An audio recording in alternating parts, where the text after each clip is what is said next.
Hello bachcho, let's read this question. A student wants to determine the coefficient of static friction and kinetic friction between a box and a plank.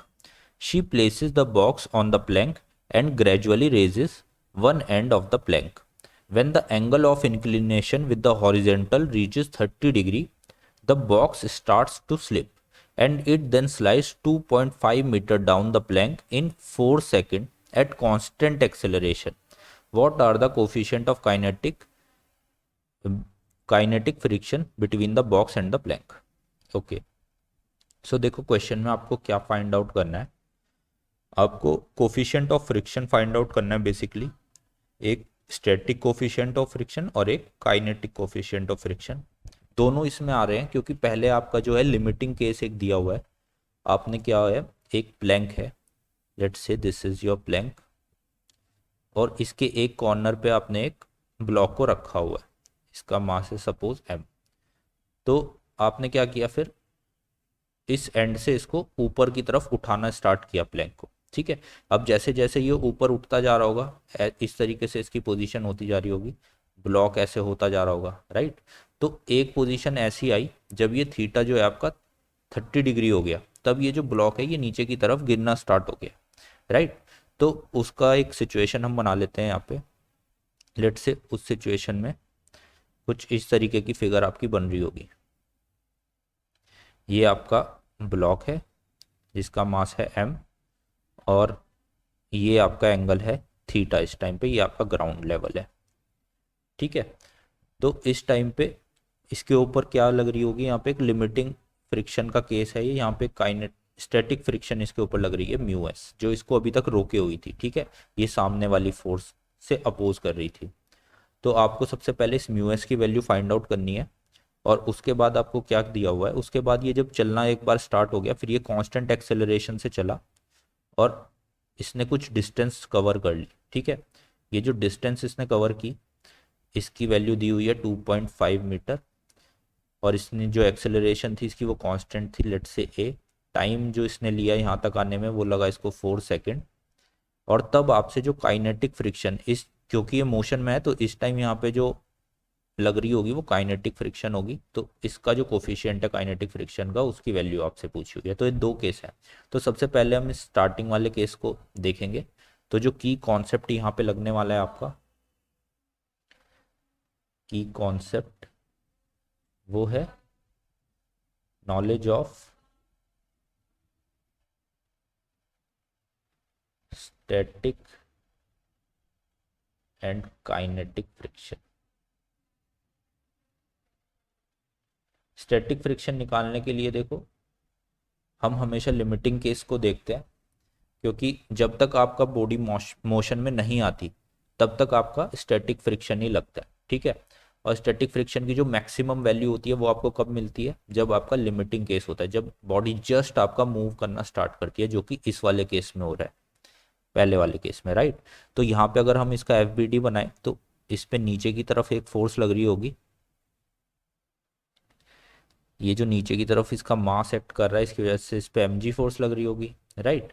और क्योंकि इस surface पे लगा हुआ है तो यहाँ पे इसके ऊपर कुछ ना कुछ नॉर्मल फोर्स एक्ट कर रही होगी। ये दो फोर्सेस इसके ऊपर लग रही हैं, इसके अलावा और कोई फोर्स यहाँ पे नहीं है। ठीक है, और इनको अगर हम mg को रिजॉल्व करें तो mg का यहाँ पे जो कंपोनेंट आएगा, क्योंकि ये एंगल थीटा हो जाएगा आपका, तो ये हो जाएगा mg कॉस थीटा, और सामने की तरफ जो mg का कंपोनेंट आएगा जिसकी वजह से मोशन हो रहा है वो है mg साइन थीटा।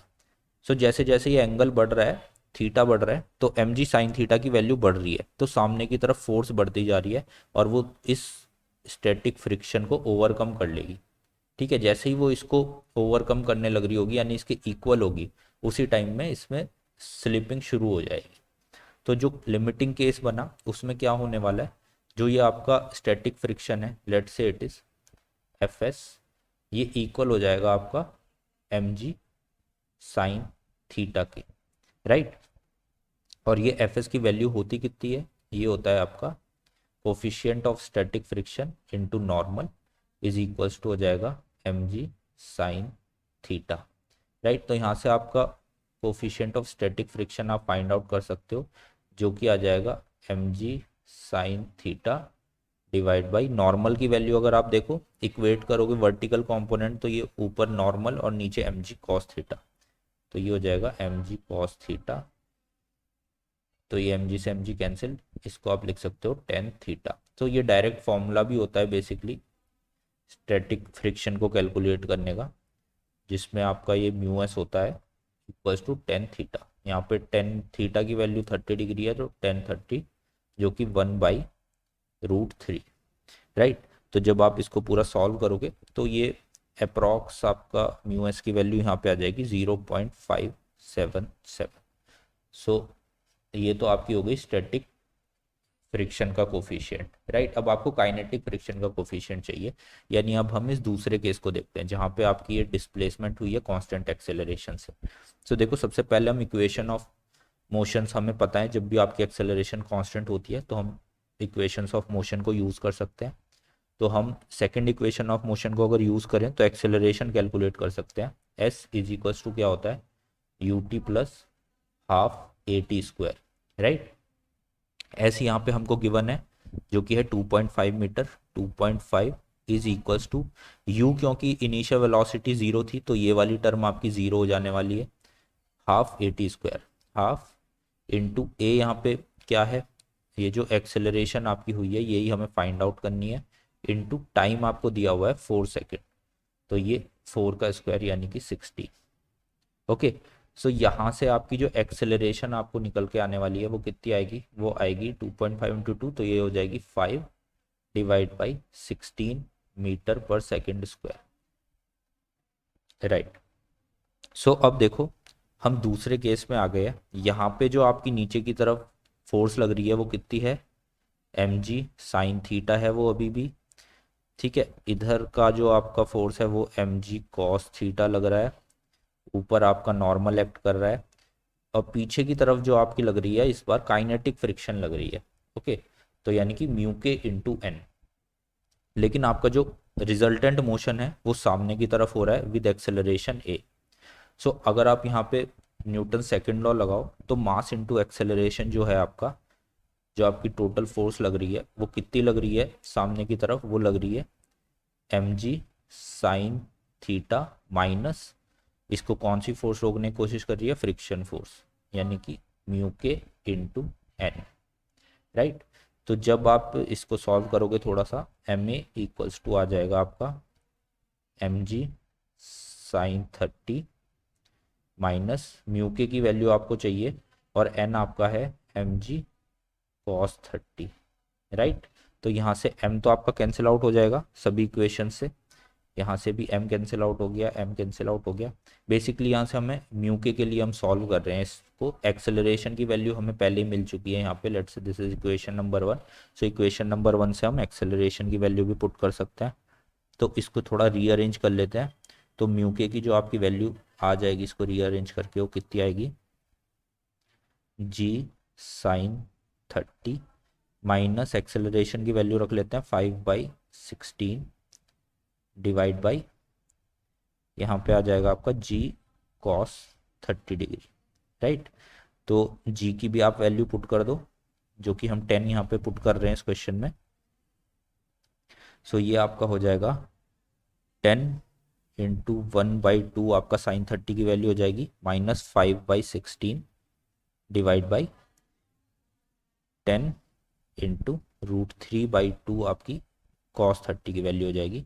तो आप इसको जब पूरा सॉल्व करोगे तो ये सॉल्व होके आएगा कितना, ये अगर आप सॉल्व करोगे तो ये 5 माइनस 5/16 डिवाइड बाई 5√3, इसको फर्दर सॉल्व करोगे तो ये आएगा 15/16√3। ओके, सो अगर आप इसको और ज़्यादा सॉल्व करोगे तो म्यू के की जो फाइनल वैल्यू आपको मिल के आएगी वो आएगी 0.541। so this is the value of mu k and this is your value of mu s। 0.577 आपका स्टैटिक फ्रिक्शन का कोफिशिएंट आया था, 0.541 आया आपका काइनेटिक फ्रिक्शन का कोफिशिएंट। तो देखो क्वेश्चन में आप एक बार ये भी चेक कर लेना, आपका म्यू एस जो होता है वो हमेशा म्यू के से ग्रेटर देन होता है। तो म्यू के की वैल्यू अगर कभी भी आपकी कम आ रही है, म्यू मतलब म्यू एस की वैल्यू कभी भी म्यू के से कम आ रही है, तो इसका मतलब आपने कुछ ना कुछ कैलकुलेशन मिस्टेक की है। सो ये हमारा क्वेश्चन एकदम करेक्ट है। So I hope you understand this question. Good luck.